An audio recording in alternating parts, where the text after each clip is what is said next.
got the G80 shop car behind me, and this video is about how we've made a 1000 brake on it now. So for you guys that already know about me and already know about this car, you would have seen it standard, stage 1, stage 2, and then as we pushed it up to 800 and 900 BHP, it's been running 900 BHP for roughly about 6 months now, but wanted a bit more from it. So we've fitted some Mosselman hybrid turbos, but there's had to be a lot of other modifications that are being made on this car to be able to support that 1000 brake. And today's video is going to be going through some of that and explaining the changes that have been made to get that extra 100 brake horsepower. When the decision was made to go with hybrid turbos, it was quite hard to make the decision on which ones to go for. There's tons and tons of different turbos on the market and they all look really good. In the end, I've decided to go with the Mosselman turbos because they have great spool, they have high power output if you want, so I'm aiming for 1000 with this and I've achieved that, but those turbos are likely good for 1200 brake with a forged engine, and there's silly little bits with them that's important to me as well. The turbo inlets can be made to work with the M Venturi intakes, and I really like having those on it, so I've ended up being able to keep me fancy carbon bling, get some turbos that spool up like stock, but also make extra power and still have some headroom for extra power in the future.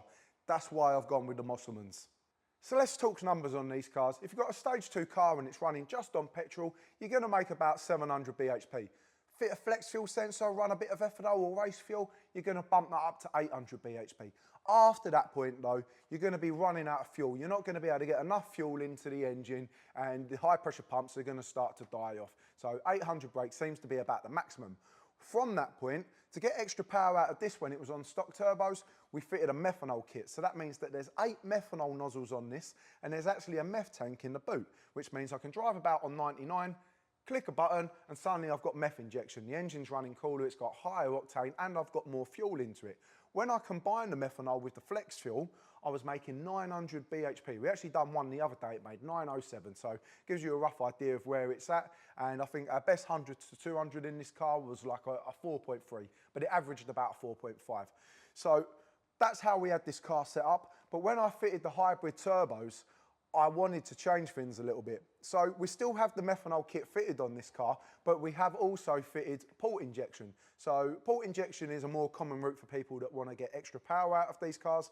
And what that is another 6 injectors, and where you've got the main low pressure line coming from the fuel tank, it tees off. So you've got your high pressure pumps in your normal direct injection system, and then you have these 6 low pressure injectors that are on the port. Now, with that, you can make exactly the same power as you can if you combine the methanol. You can get yourself up to about 900 BHP. From that point, the limiting factor seems to be the turbos. They go past their turbo efficiency, you can't get enough boost out of them, and you just end up generating heat.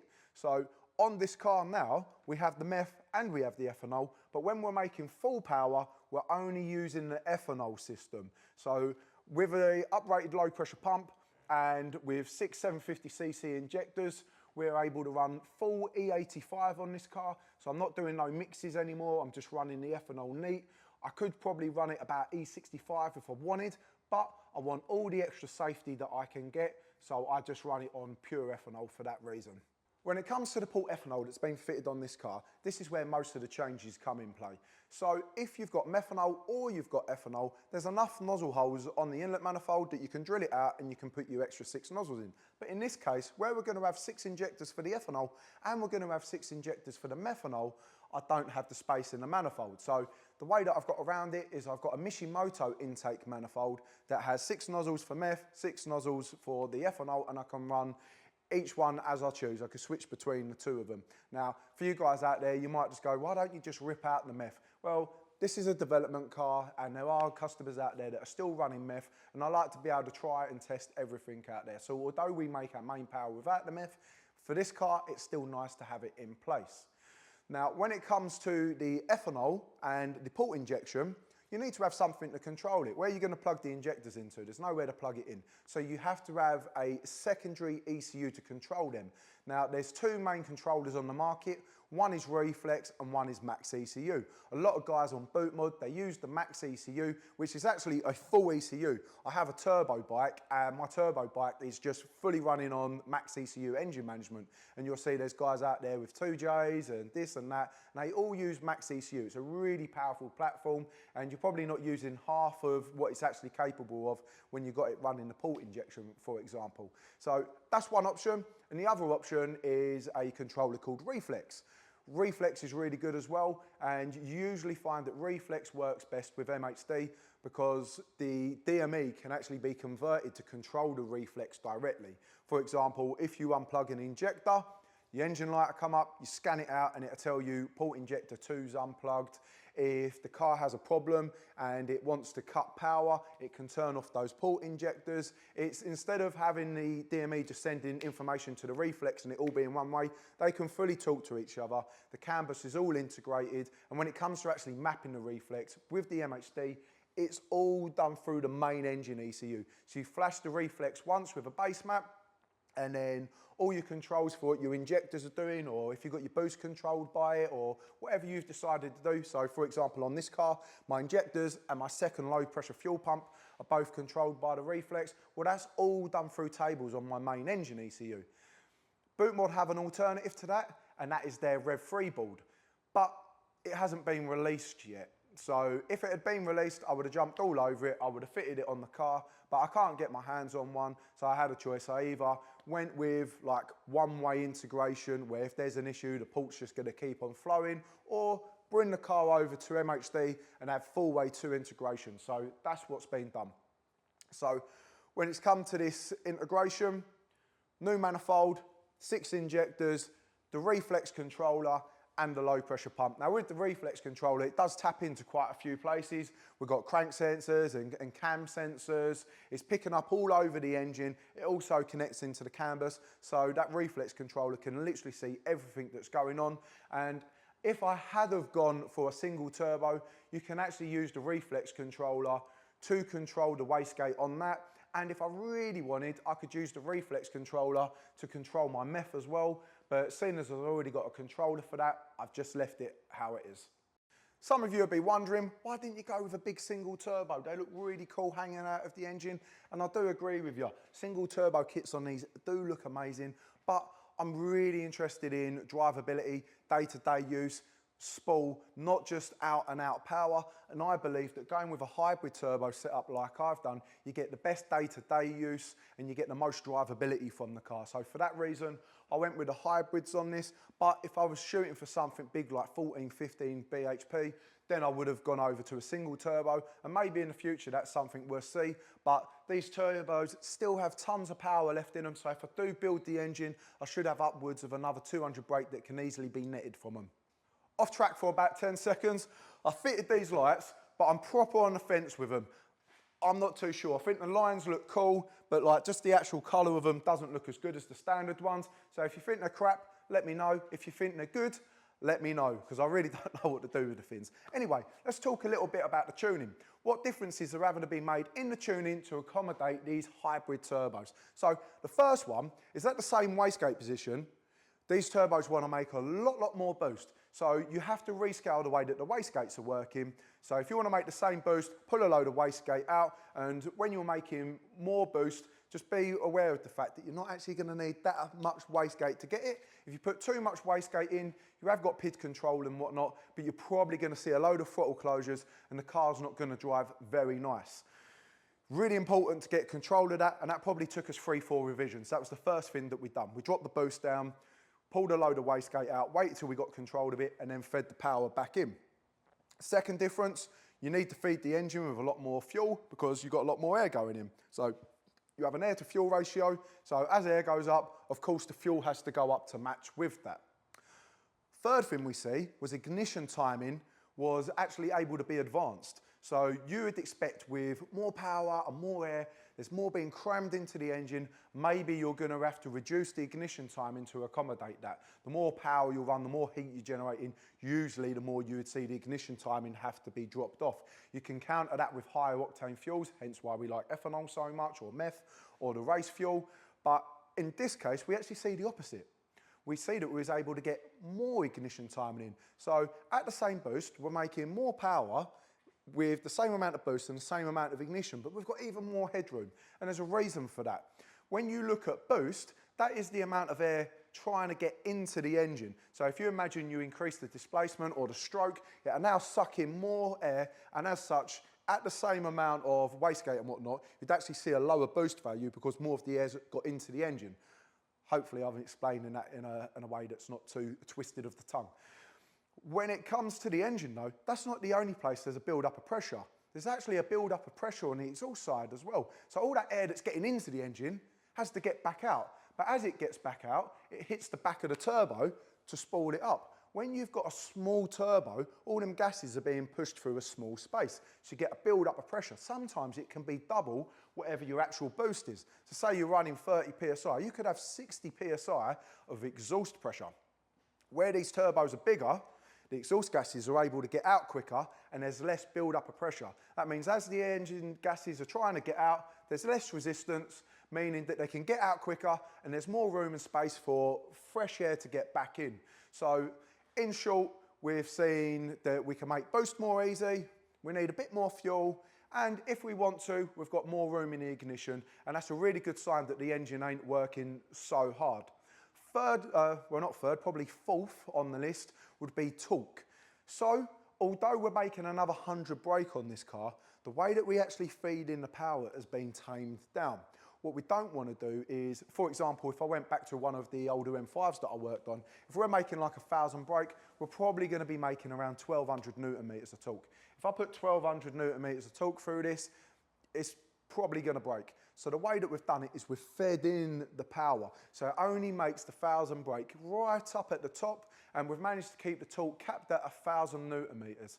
That's the safest way that we can make 1,000 brake with this car. So it's still fast up the top end, but it ain't generating a ton of boost and torque in the low end where it's going to twist the rod and throw it out the side of the block. So if you guys are interested in tuning, that's just a brief cap of how we've had to accommodate these turbos. One part of tuning that loves to get swept under the rug is engine failures. So for you guys that are wondering, is this safe? We don't know.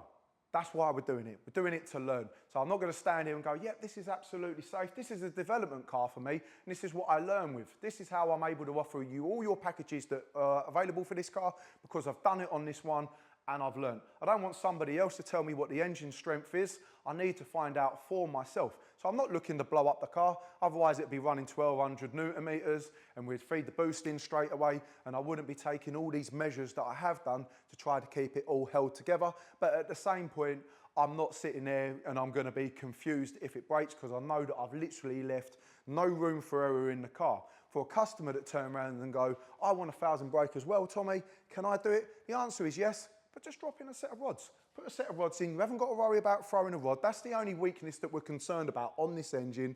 Eliminate that and you're absolutely fine. I'm quite interested to see what I can do with a stock rod, and that's why I'm doing it here. But listen to the advice. If you want to run 1,000 BHP, drop a set of rods in. In terms of what the whole build costs, it's not a lot of extra money to spend, and it gives you a bit of extra safety with it. Talking about the future for this car, we've had it less than a year, and as you can see, it's already had tons and tons and tons of work done on it. We're offering tons of packages out there, and we've got it out there in the real world racing against others, so no one can argue with what we've been able to achieve with this. Looking into the future, like I say, those turbos have got more room in them. The fuel system's got more room in them. We're just held back by the engine at the moment. So I want to get as much done on this standard engine as I can. And then the next step for us will likely be building the gearbox or transmission if you're in America and building the engine.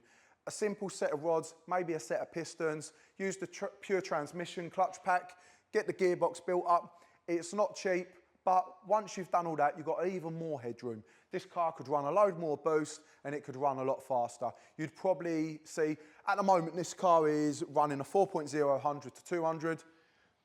I was waiting to make this video. I did want it to run a 3.9 before I put it out because I know that it'll do it. But at the moment, it's done a 4.07. I reckon if you was to do all of those modifications to the car, you'd be able to drop it down to roughly a 3.500 to 200, which is astronomical. It's crazy, but with this car, I've done it in steps. So I literally started off with stock and just CSL gearbox flash, and then went to stage 1, so the car was completely standard with just the map. And I've took it in as many little steps as I can, and at the moment I'm just not ready to push on the car in that way yet. So I've been talking about ethanol this whole video and flex fuel. This is what we're actually putting in for you guys that don't know. So this is ethanol based fuel. You literally open up the tank, you pour it in, and as you pour more in, the car automatically gets faster. There's no map switching, there's no pressing buttons. The only thing you can do is hold a button on the dash if you want to know what the percentage is. Because this is a mix with petrol, the more you add in, the more powerful it gets. And if you want to see what the percentage is, you can just see. So for you guys that are going for our VT800 package, you'll know that you want to run this at 40% ethanol, and you can just check it on the dash. On this car, I'm going to take it out and show you guys how fast it is. So I've actually got a little bit more than E40 in this. But again, if I want to know what the level is, I just check the button. Once this is all used up and I go back to the petrol station and I put 99 in, the car will automatically reduce its power again.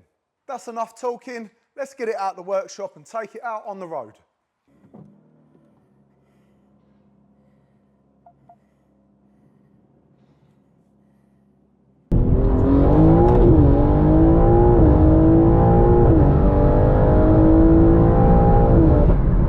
This has been the first time that I've driven this car for maybe, I don't know, 3 weeks, something like that.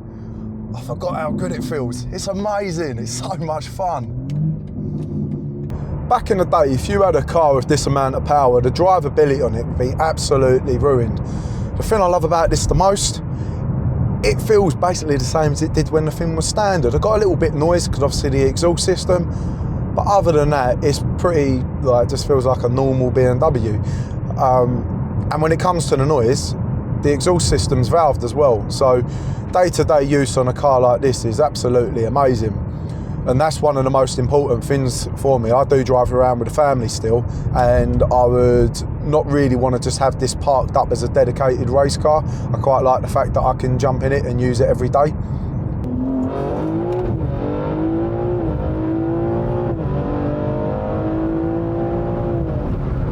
Quite common to see questions asking about pricing. All current pricing is on the website. I don't ever put it on these videos because the videos get watched years later, and with inflation and blah, blah, blah, everything changes. But if you want to know what the pricing is for a job like this, head over to our website. You can literally click and select all the options that you want and see what's available for yourself. We offer this tuning worldwide, and not just in-house, but there's other places across the UK where you can go for your downpipes and your midpipes. You can get your ECU sent away. So we work with quite a lot of companies within the UK for tuning on these. So if you don't fancy coming all the way down to Essex, or you are in another country, don't feel like you can't have a velocity tuning map, because there are ways that we can get it to you.